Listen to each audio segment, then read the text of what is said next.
Hey, what's up? E aí, como estão todos hoje? Here's Teacher Cláudia Borges, aqui é a professora Cláudia Borges e vamos conferir o nosso conteúdo de hoje. Então, hoje é a aula 28, nossa última aula de revisão e avaliação. Então, eu espero que vocês fiquem bastante atentos, deixem seu caderno de anotações aí bem pertinho de vocês, vão conferindo, se tiver alguma dúvida também, já deixem anotado. Então, vamos começar a nossa revisão.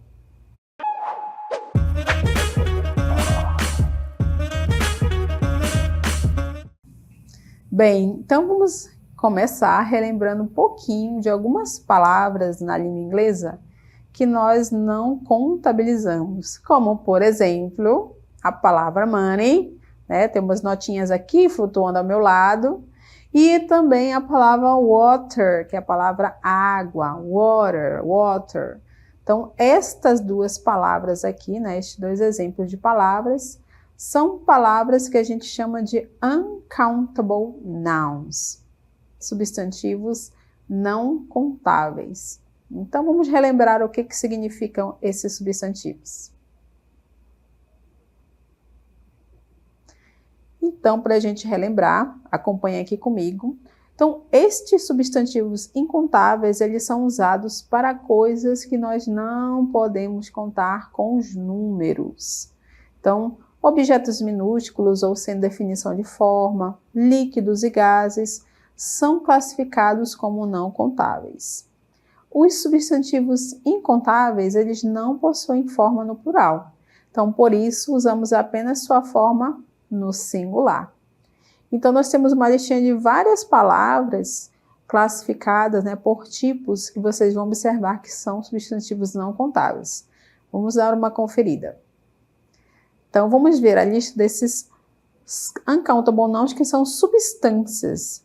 Então, nós temos aí a palavra tea, chá, rice, arroz, water, água, sugar, açúcar, food, comida, beer, cerveja, salt, sal. Então, essa é uma listinha das substâncias, né, que a gente, em geral, não contabiliza. São substantivos não contáveis. Vamos ver a próxima lista.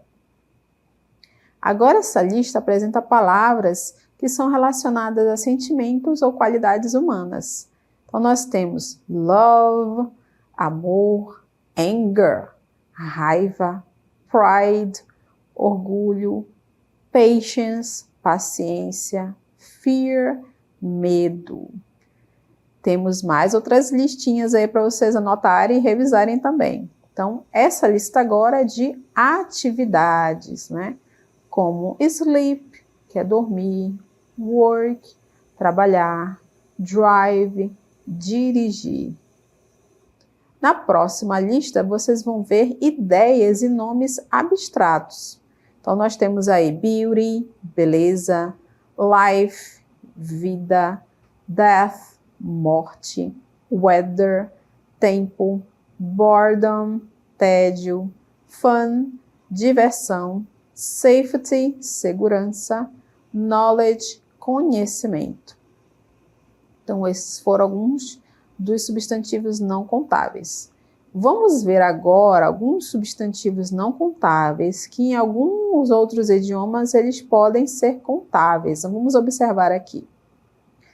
Então, alguns desses aí que vocês estão vendo, alguns outros idiomas, eles podem ser contabilizados, tá? Então, não se espantem se vocês virem por aí, né, eles serem contabilizados. Então, os exemplos são accommodation, advice, baggage, behavior, bread, furniture, trouble, information, luggage, news, progress, traffic, travel e weather, tá? Então, esses aí são substantivos não contáveis, tá? Na língua inglesa, mas em outros idiomas eles podem ser contabilizados. Vamos ver agora alguns exemplos, frases com exemplos. Então, no caso dos substantivos não contáveis, a gente utiliza algumas palavras que dão as ideias de como a gente pode contabilizá-los, né? Algumas palavras e expressões. Vou marcar aqui para vocês observarem junto comigo. Então, por exemplo, aqui nessa primeira frase, nós temos o substantivo coffee, né? Que é uma bebida, ok? Coffee, que é café. Could you please bring me a cup of coffee? Você poderia trazer uma xícara de café, por favor? Então, nesse caso, como é que eu contabilizei o coffee? Com uma xícara, né? A palavra a cup of, right? Então, esses são recursos. Eu posso utilizar uma xícara, uma garrafa, né? 1 litro, ok? O próximo aqui, ó. I need 1 kilo of flour to bake a cake. Então, o meu substantivo não contável é farinha. Como é que eu contabilizei? Com a quilo, né? 1 quilo de farinha, certo? Então, eu utilizei as medidas para fazer, né, a contabilidade desta substância aí. O próximo aqui, she drank 1 liter of water. Então, water é o meu substantivo não contável. Como eu contabilizei?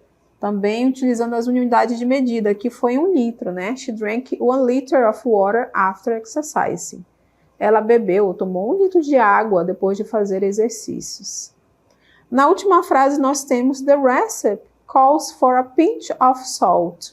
Então, o nosso substantivo não contável é o sal, né? Como é que eu contabilizei ele? Contabilizei com uma expressão chamada a pinch of, que significa uma pitada de, né? Então, o povo que gosta de cozinhar, com certeza conhece esse tipo de expressão. Então, quando eu quero contabilizar os meus substantivos não contáveis, eu utilizo unidade de medida ou expressões, né, que dão ideia de medida, como essa por último que a gente viu aí, né? A pinch of, que é uma pitada de. Vamos agora para o próximo assunto que nós vamos revisar. Então, agora nós temos a expressão would you like, que é um oferecimento, né? Uma forma de oferecer algo. Neste exemplo aqui que nós temos 2 palavras que a gente vai utilizar aqui, que é a expressão would you like, você gostaria, junto com um object, né? Com um objeto ou algo que você quer oferecer, right? Então, eu quero convidar agora o meu personagem, né? Sammy, para que vocês possam observar o nosso diálogo com ele. Então, aqui está o nosso personagem. Vou fazer uma pergunta para ele, utilizando o would you like, e ele vai me responder, né? Se ele gostaria ou não. E a minha pergunta aqui está, ó. Would you like some tea? No, thanks. No. Eu ofereci para ele uma xícara de chá e ele me respondeu no thanks. Ele disse não, obrigada. Então, observe aqui junto comigo a resposta dele. Então, a pergunta foi, would you like some tea? Você gostaria de um pouco de chá? E ele respondeu com no thanks. Eu posso responder também essa mesma frase aí da forma afirmativa, certo? Eu vou colocar aqui embaixo, que a gente vai ver um outro exemplo já já, com sim. Please. A palavra please é por favor. Yes, please. Yes, please. Eu posso responder também com sim, certo? Dessa forma como eu mostrei para vocês aí agora. E por falando em yes, please, a gente vai ver um outro exemplo também com o nosso personagem. Vou fazer uma próxima pergunta para ele e ele vai me responder também. Agora, vocês podem observar que tem um pedação de bolo ali na mesa, não é? E a minha pergunta foi a seguinte, olha. Would you like a piece of cake? Yes, please. Ninguém resiste a um bolo, né? O que eu perguntei para ele? Você gostaria de um pedaço de bolo? Então, qual foi meu objeto? O pedaço de bolo que eu estou oferecendo para ele, right? Então, no caso, ele respondeu, yes, please. Sim, por favor. Então, vamos ver aqui uma próxima forma que eu posso também utilizar o would you like. Agora, o would you like também pode ser utilizado desta forma aqui, como vocês estão vendo, com esses elementos aqui, olha. A mesma forma, certo? Would you like, aqui. Só que agora você vai colocar um verb. E dependendo do seu verbo, dependendo do seu verbo, você vai também utilizar um complemento, certo? Então, aí você vai colocar um verbo, uma ação. Então, você pode utilizar também dessa forma quando você quer oferecer algo para alguém, ok? Então, agora, vamos aqui ao nosso novo cenário. Então, aqui nós estamos, né, na Praça São Sebastião, aqui em frente, né, ao Teatro Amazonas. E o personagem Pedro está aqui junto comigo e ele vai fazer uma pergunta para mim utilizando would you like, utilizando o verbo agora. Observe. Would you like to go for a walk? Yes, I'd love to. Yes, I'd love to go for a walk. Sure.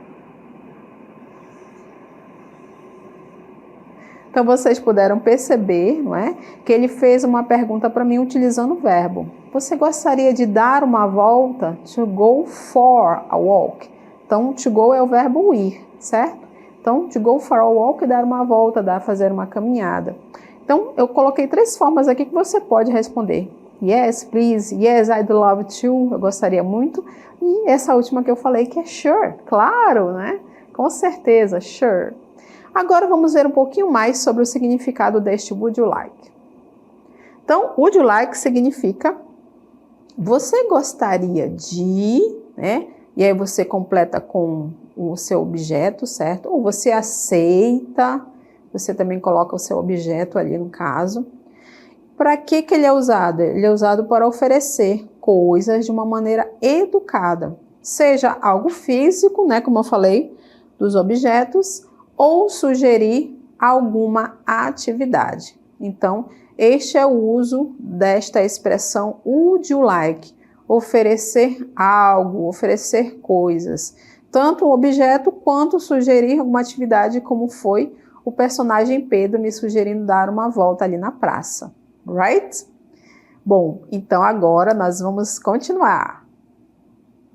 Continuando um pouquinho mais da nossa revisão, nós vamos relembrar a partir de agora as prepositions of place. O que são as prepositions of place? Preposições de lugar. Então, nós temos 3 que nós vamos estudar e relembrar. A primeira é a preposition on. Com o que ela é utilizada? Olha aqui ao meu lado. Então, em geral, nós usamos com locais ou superfícies. Usamos quando o objeto está preso ou está tocando esta superfície. Então, por exemplo, se o objeto está em cima da mesa, né? Ou está na parede, tem um quadro na parede, você usa o on. Então, quando você fala de superfícies, né? Então, o objeto está no chão, está tocando o chão, então também você vai utilizar o on, certo? Então, quando ele está preso ou está tocando esta superfície. E tem algumas palavras específicas também que a gente utiliza essas preposições. Então, acompanha aqui comigo. Então, olha só, people. Temos 2 palavras aqui que a gente utiliza com a preposition on, que é a palavra street, que significa rua, e a palavra floor. Aqui nesse caso do nosso exemplo, eu estou falando de andar em um edifício, tá? Floor. Mas a palavra floor também significa chão, ok? Então, nesse caso do exemplo, é o edifício. Então, aqui o exemplo diz o seguinte, ó, the dentist office. Então, o consultório do dentista é on West Street. O que é esse West Street? Tá aqui, ó. Essa é a rua que fica este consultório, né? O prédio lá do consultório. Tá aqui o nome dela, ó. West Street. Então, esse ST é a abreviação da palavra street, right? Então, vocês vão ver muito nesses filmes aí, só essas 2 letrinhas no final da rua, nome da rua. Ele é ou fica on the first floor. Então, o consultório fica no first floor, aqui, ó. Tem uma informação bem aqui que eu vou colocar para vocês, ó. Que é first, abreviação de primeiro, floor. Então, primeiro andar. Então, aqui neste primeiro andar fica o office, né? O consultório do dentista, ok? Então, O que está querendo me dizer aí nesses exemplos? Que eu utilizo esta preposição on quando eu quero me referir à rua, né? O prédio fica na rua tal, você vai utilizar o on. E quando eu quero me referir ao andar em que tem algum escritório, algum apartamento, você também vai utilizar a preposition on, né? Então, por exemplo, você mora no apartamento. Então, I live on the second floor. Eu vivo ou moro no segundo andar. Tudo bem? Então, a ideia aí é da palavra floor, andar é um edifício, e street, que é a rua, né? Onde fica a casa, o prédio, né? Ou o consultório, ou uma loja. Então, quando você utiliza essas duas palavras, você utiliza com on. A próxima é... A próxima aqui é quando eu estou me referindo à direção. On the right, que é a direita, certo? E quando eu me refiro à esquerda, ok? Tá aqui, ó. Esquerda, right? Então, on the right, a direita, on the left, a esquerda. E aqui a informação diz o seguinte, ó. The cinema is on the right. O cinema fica onde? Naquela rua. Ele fica à direita. The cinema is on the right. Então, quer dizer que a sua casa fica na direita ou na esquerda? Você também vai utilizar a preposition on, ok? Então, direita ou esquerda, também utiliza com on. Então, my house is on the left. Minha casa fica à esquerda. My house is on the right. Minha casa fica à direita. Aí você dá outro ponto de localização. À direita da padaria, da bakery, ok? Então, à direita e à esquerda, também você utiliza a preposição de lugar on. Uma outra palavra também que a gente vai utilizar aqui é a palavra rua, como a gente viu anteriormente, né? E street. E também a palavra avenue. Avenue, ok? Então, quando eu utilizo essas duas palavras, eu vou me localizar utilizando a preposition of place on. Então, nessa frase você tem o seguinte, ó. My family lives on Aripuanã Street. Então, a minha família mora ou vive na Aripuanã Street. Esse street é a mesma coisa que rua, né? É a abreviação, tá? Então, quero trocar aqui ou Art Avenue, por exemplo. Então, a minha família mora ou vive na Art Avenue, na Avenida Art, certo? Então, a mesma ideia, você vai colocar a palavra on, né? Também com a preposition of place on. E vamos continuar. Agora quero revisar com vocês o vocabulário referente a places in town, lugares na cidade. Então, vocês vão ver a listinha das palavras e também vão ouvir o áudio. Acompanhem.